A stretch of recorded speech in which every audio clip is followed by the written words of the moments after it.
Hello, welcome to the Man in the Arena podcast. I am your host, EJ Cox. Today we're going to be taking on something of a controversial historical topic.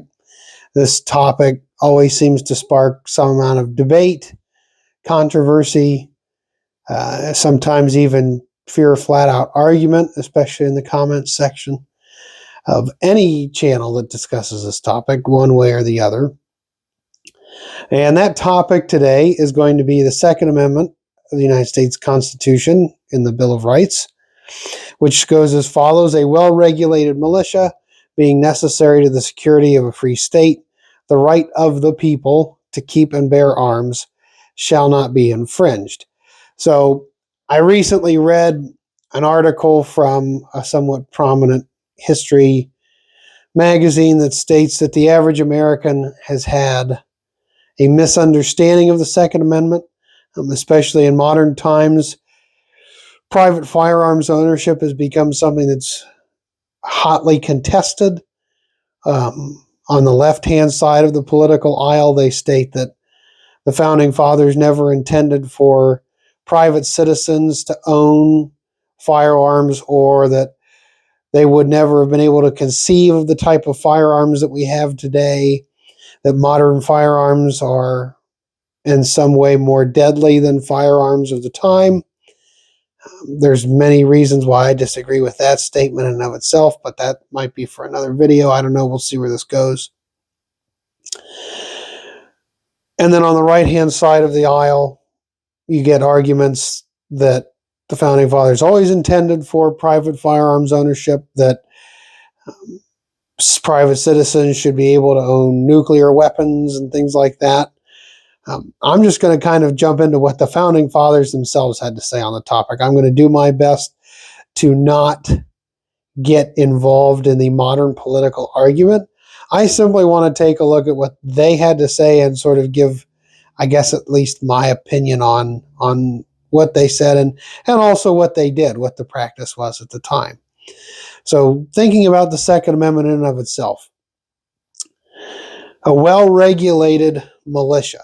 What is a militia? In today's parlance, we view militia in one of two ways. On the left-hand side of the political aisle, they view the militia as the National Guard. And the National Guard does have a lot of its roots in the militia system.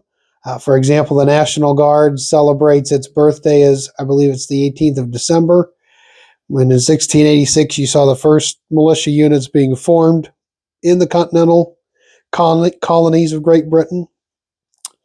On the right-hand side of the aisle today, you even, have militias where private citizens band together and exercise their right to firearms ownership and train together. And many times, if you watch their videos or talk to them, their belief is they are carrying out the tradition of the Founding Fathers. Of course, both sides of this aisle get very aggressive with each other in debate, and you even have politicians now for the last 50 years that have been very involved in this debate. So what is the militia? Well, the militia simply, at the time of the Founding Fathers, is the organized body of the people. What's sort of, I suppose, difficult for us to understand today is at the time that the colonies existed, the colonies were under existential threat all the time, whether it was from, if there was a bad season of weather and the crops didn't grow, there's always a possibility of famine, to, weather emergencies, to one of the pressing issues that the colonies faced for many, many years was the threat of attack from the American Indian population, who, of course, were trying to reclaim their land. And so it became necessary that here in the colonies especially, every man be armed. So this is where we kind of get into an interesting historical topic to begin with, which is that it was required by law when we look at the militia acts, many of the militia acts for the different colonies. For example, specifically in Massachusetts in 1775, the Minutemen were equipped as according to law. So by law, all men from the ages of 16 to 60 were to acquire a well-fixed, quote, a well-fixed firelock musket, which would be 69 to 75 caliber, or bastard musket, which would be 50 to 60 caliber bore. The barrel not less than 3.5 feet long, or other good firearms, to the satisfaction of the commission officer of the company. So by law, you, the individual citizen, had to obtain a weapon. They were also expected to have 20 bullets fit to their gun, a pound of powder, 12 flints, and a cutting sword. So in many European armies at the time, you would have, as an infantryman, what was called a hanger sword or something to that effect. So you would have the musket with the bayonet, but then in addition to that, because of the time it would take to reload or do all these different things, you would also have a sword on your side as a last-ditch means of self-defense on the field. Bayonets are, of course, like I said, required. They were also required to have a cartridge box. When a leather bag fitted with a wooden block, that's what a cartridge box is, as well as knapsacks, blankets, wood canteens. Essentially, these militia laws stated that every man was to be armed and equipped as a foot soldier of the day would be for the equivalent of a day's action or 2 or 3 days worth of action. Today, we have no such law. It's, I guess, the best modern equivalent I can come up with be, for example, Israel, which I know that's going to spark a lot of comment in the debate as well. But the IDF in Israel, every person is required to do 2 years of service in the Israeli Defense Force. Period. Everybody's required to do it. Everybody's required to serve because Israel is surrounded by enemies who wish its destruction. The Israeli government has decided that all of the citizenry will be in the military at some point to do their service. We don't have anything like that in America. We haven't had anything like that in America for quite a long time. Even the National Guard is a volunteer thing. You are not required to be in the National Guard. The only thing that comes close to required federal service or governmental service or national service, however you want to phrase it, would be the draft. Every man, when he becomes 18 years old, has to sign up for the draft so that if there is some great existential conflict that the nation is involved in, all of those men are then eligible to be drafted and put in the United States military. The reason this is different from the Founding Fathers, and this is something I've discussed in a lot of my classes when I teach at church or when I teach at museums, the Founding Fathers' belief is that large standing armies are enemies to liberty. A standing army becomes an enemy to liberty because it is easily manipulated, especially once the government gets involved. The government can appoint officers that it wants. So if the government turns negatively, then the government can manipulate the military. One example of this from history would be during the Communist Revolution in Russia.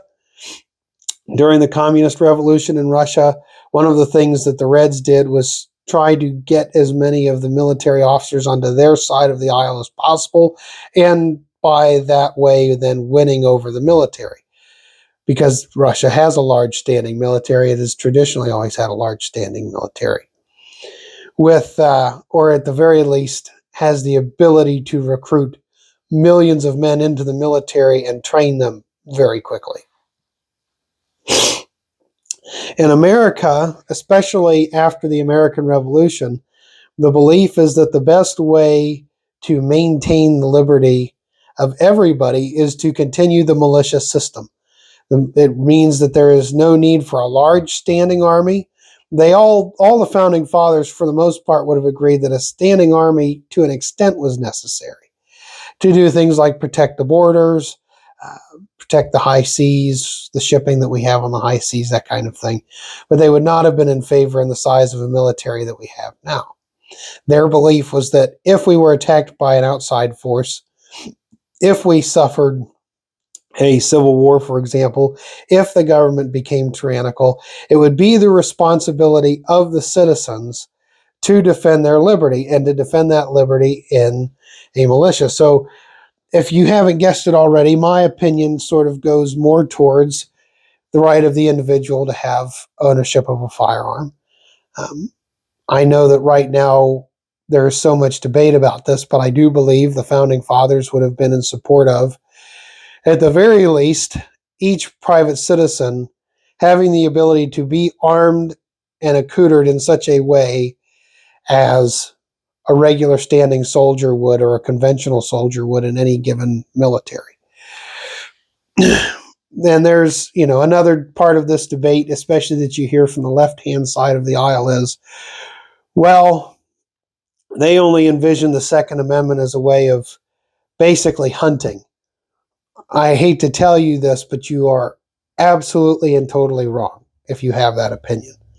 And I'll read you just an example here. And this comes from the 28th Federalist paper, which was written by Alexander Hamilton. Alexander Hamilton, of course, being involved in a lot of the writing of the Federalist Papers. The title of this one is "The Idea of Restraining Legislative Authority in Regard to the Common Defense Considered." And, of course, the pen name here for all of this is Publius. That's the name that he writes under. And this is part of this paper, and this is what he states. If the representatives of the people betray their constituents, so that is the people in the federal government, your representatives, betraying you, going against what you wish, forming a tyrannical government. He says, then no resource is left but in the exertion of that original right of self-defense, which is paramount to all positive forms of government. And then he puts a semicolon. So what he's stating is there is nothing wrong with the original right of self-defense, which is the people against the government. That's what's being portrayed here. It is the right of the people to change their government if it goes against their wishes, if it goes against them, if it evinces a design of despotism, then it is the right of the people to remove that government. And he continues, and which, against the usurpations of the national rulers, may be exerted with infinitely better prospect of success than against those of the rulers of an individual state. In a single state, if the persons entrusted with supreme power become usurpers, the different parcels, subdivisions, or districts of which it consists, having no distinct government in each, can take no regular measures for defense. The citizens must rush tumultuously to arms. The citizens, this is not the militia, this is not the army. He is stating here, the citizens must rush tumultuously to arms without concert, without system, without resource, except in their courage and despair. The usurpers, clothed with the forms of legal authority, can too often crush the opposition in the embryo. This is not a discourse against resistance to the government. This is not a discourse against the right of the people to resist tyrannical government. This is stating, basically, he is arguing here that there needs to be a constant tension between the federal and state governments, because if the federal government becomes oppressive, the citizens can turn to the organization of the state government and actually have a system by which to resist the federal government. And if the state government becomes oppressive, then the citizens can appeal to the federal government, and the federal government can remove the usurpers there. So he is essentially, I'm talking about the whole federal paper that's being written here. The concern is, how do we best effectively prevent tyranny within government? How do we best effectively resist tyranny in government? And Alexander Hamilton here makes the statement. It is the original right of self-defense to resist that government with the use of arms. That is the intention behind the Second Amendment ultimately. This is a topic we could go for 2 or 3 hours on. I'm trying to keep this to a 25 to a 30-minute video. But when we read through the majority of the Founding Fathers' work, this is the constant refrain. The government is apt to becoming tyrannical, so it is therefore the responsibility of the citizens to be armed and to be trained and organized in such a way that they can resist the government if it becomes a necessary thing. He continues, the smaller extent of the territory, the more difficult will it be for the people to form a regular or systematic plan of opposition, and the more easy will it be to defeat their early efforts. Intelligence can be more speedily obtained of their preparations and movements, and the military force in the possession of the usurpers can be more rapidly directed against the part where the opposition has begun. In this situation, there must be a peculiar coincidence of circumstances to ensure success to the popular resistance. Again, none of this is a reprimand of resistance to governmental tyranny. This discussion is how do we best organize ourselves to fight against governmental tyranny. The obstacles to usurpation and the facilities of resistance increase with the increased extent of the state, provided the citizens understand their rights and are disposed to defend them. So this is, when we come into modern politics, this is something that I speak pretty passionately on, which is one of the main issues we have in this nation is the average American citizen does not understand their rights, nor does the average American citizen have a predisposition to defend those rights. You have a lot of people in my generation, the young millennial generation going into Gen Z, that doesn't understand their constitutional rights, doesn't understand their rights as human beings, as men, and nor are they predisposed to defend them. That we have a culture now that is so concerned with entertainment, that is so concerned with basically feeding ourselves and living happily, that we have forgotten the fact that the rights that we enjoy are only able to be exercised so long as we defend those rights.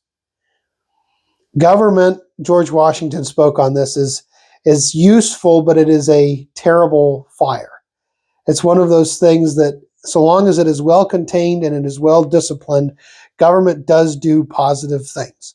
The founders are not anti-government, which is what you hear from certain elements within the right, that basically the federal government, and I am a conservative person, but you hear almost this refrain that they would have been against the federal government as a whole. Well, no, they believe the federal government was necessary to ensure the defense of the citizens, as well as to provide for trade, both within the states as well as outside of the states. But that's where it starts and stops. It's not the federal government's responsibility to ensure that you live comfortably. That, in the eyes of the founders, lies with you. The federal government, while we have the Constitution and the Bill of Rights that lists out your rights, and the federal government is supposed to defend them, the founders themselves, Federalist and Anti-Federalist, would have recognized the government is predisposed that the larger it gets, the more powerful it gets, the more predisposed it will become to abuse those rights. So it is therefore up to you, the citizen, ultimately to defend your right to make that claim to the original right of self-defense. I mean, this is something that we even see in the Declaration of Independence. Thomas Jefferson writes, but when under a long train of usurpations and abuses evinces to reduce them under the same object, it is their right, it is their duty, that being the citizens, to throw off such government and to provide new guards for their future security. So this is the Second Amendment. While it doesn't have very many words and while it sparks so much controversy, it is not about hunting. It's not about preserving your ability to hunt for food. It's not even necessarily about your right to defend yourself against a criminal. Of course, they would have had no issue with that. The ultimate concern of the Second Amendment is to ensure that the body of the people is able to be armed and to be trained to provide that last and final check upon the government.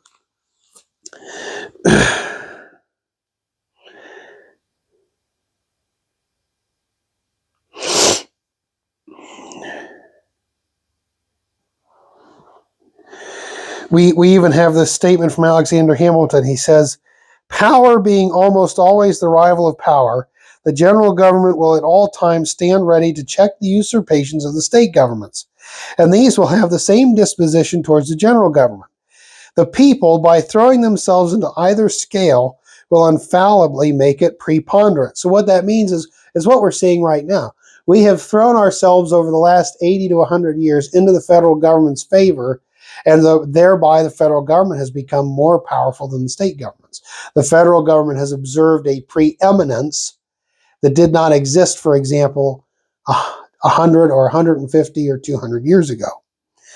He says the people, or if their rights are invaded by either, they can make use of the other as the instrument of redress. So if the federal government becomes tyrannical, they can rely then upon the state government to address that issue. If the state government becomes tyrannical, they can rely upon the federal government to address that. And so he states, how wise will it be in them by cherishing the union to preserve to themselves an advantage which can never be too highly prized. And that advantage is organization and numbers. This is something you see within some of the folks on the right that I'm friends with. This idea that, well, I'll just stand if the federal government comes to take my things, I'll just stand and I'll have it out with them. That is not what the founding fathers intended. The intention is that we, the people, we, the individual communities, that we all are organized and armed to defend ourselves.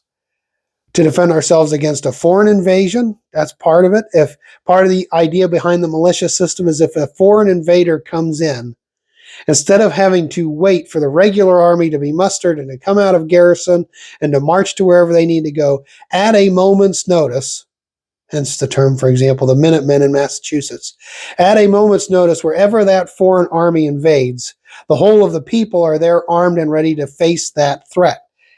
And even if they are not successful in destroying that threat entirely as it exists, what we have done is now bought time for other communities to come to arms and other states to come to arms and for the regular army to come out.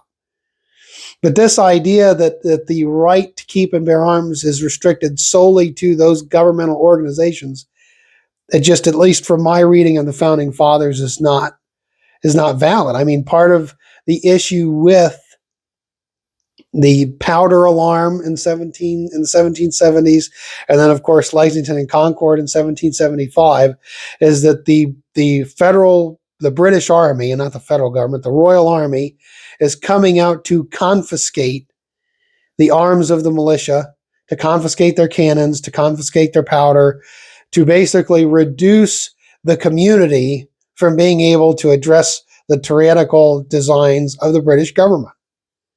That is ultimately what starts the spark of our nation, is the high government saying, we are going to come in and remove your ability to defend yourself so that we can therefore do whatever it is we desire to do. With the British, of course, it's taxation and all these types of things. But when we look at history as a whole, what is it that every despot does?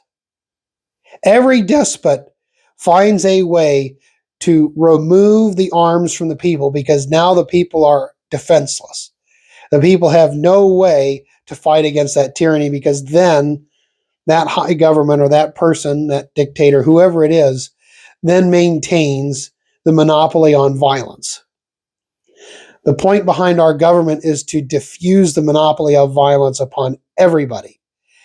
Everybody serves as a check upon everybody else, and that prevents tyranny. It's that idea that a well-armed society is a polite society.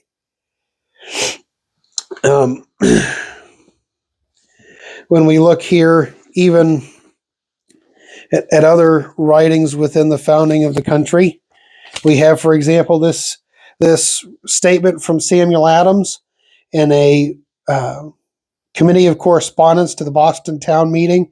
He writes this thing titled "The Rights of the Colonists as Men," and this is how he starts it. He said, among the natural rights of the colonists are these: first, a right to life; second, to liberty; thirdly, to property. And watch what he does here. He says, together with the right to support and defend them in the best manner they can. These are the evident branches of, rather than deductions from, the duty of self-preservation, commonly called the first law of nature. Now, we've already talked about the laws of nature when we discussed William Blackstone and his commentaries on the laws of England. We're coming back to that same idea, the laws of nature. He says, all men have a right to remain in a state of nature as long as they please, and in case of intolerable oppression, civil or religious, to leave the society they belong to and enter into another. And again, he continues on with this throughout. Um, he says, just and true liberty, equal and impartial liberty, in matters spiritual and temporal, is a thing that all men are clearly entitled to by the eternal and immutable laws of God and nature, as well as by the laws of nations and all well-grounded and municipal laws, which must have their foundation in the former, in the law of God. The idea that we do not have the right as individuals to own firearms, in my opinion, at least from my reading, very limited reading to you of what I have studied, is completely really bogus. It has been the American tradition to keep and bear arms. Whether we go to the early colonial period or we come to, there's a lot of debate now that, Sam Colt with his invention of the cylinder revolver changed the face of firearms forever, and the founding fathers could have never understood that. Well, aside from the discussion of, for example, something like the puckle gun or all the different volley guns that existed during the 18th century, even this idea that, for example, modern firearms are somehow more dangerous than the firearms of the past, it's not necessarily so much the danger as it is what we call the continuity of fire. I can fire more rounds, that is for certain, in a shorter amount of time. But I don't think anybody that's genuinely studied the weapons that they used to fight the revolution could say that those firearms were either less dangerous or less brutal in their effect. The modern, for example, AR-15 fires, 5.56 or the 223 cartridge, which is essentially a 22 bullet with a lot more powder behind it. It has a lot more power. It zips through its target. The weapons of the day we've already discussed were from 69 to 75 caliber balls. That's 3/4 of an inch in diameter. It's much larger and much heavier than the bullets of today. And they flew at a slower speed, which means when they hit you, and this is something that as a living historian we discuss all the time with the Civil War and the Revolution and the Napoleonic Wars, these muskets, when the ball hits you, it doesn't go through you as much as it will go into you, destroy your bones, mix up your organs. There's a reason that somebody that was struck in the center of mass, this part of your body, during the Civil War is the last to be treated because the odds are you are going to die from that wound. Or we look at all the amputations that occur. It's because when that mini ball or that lead ball hits a bone, it shatters to the bone to the point that you cannot repair it. The only way to save the person is to cut the arm off. That's not to say that there's anything positive or negative one way or the other in damage. It's just simply to say that war in and of itself is hell. And I guess to close off this episode, again, we are Christians here at the Man in the Arena. This is where we come to the ultimate point of man is by his nature evil. As Stonewall Jackson stated, war is the sum of all evil.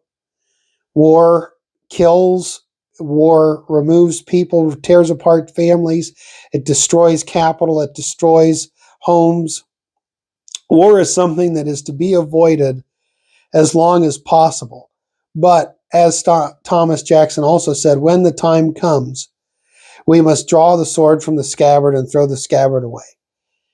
We, the American people, have the right and the responsibility that if liberty is being encroached upon, if liberty is being trampled upon, our forefathers have laid a tradition for us that we are to band together and to come and put down evil.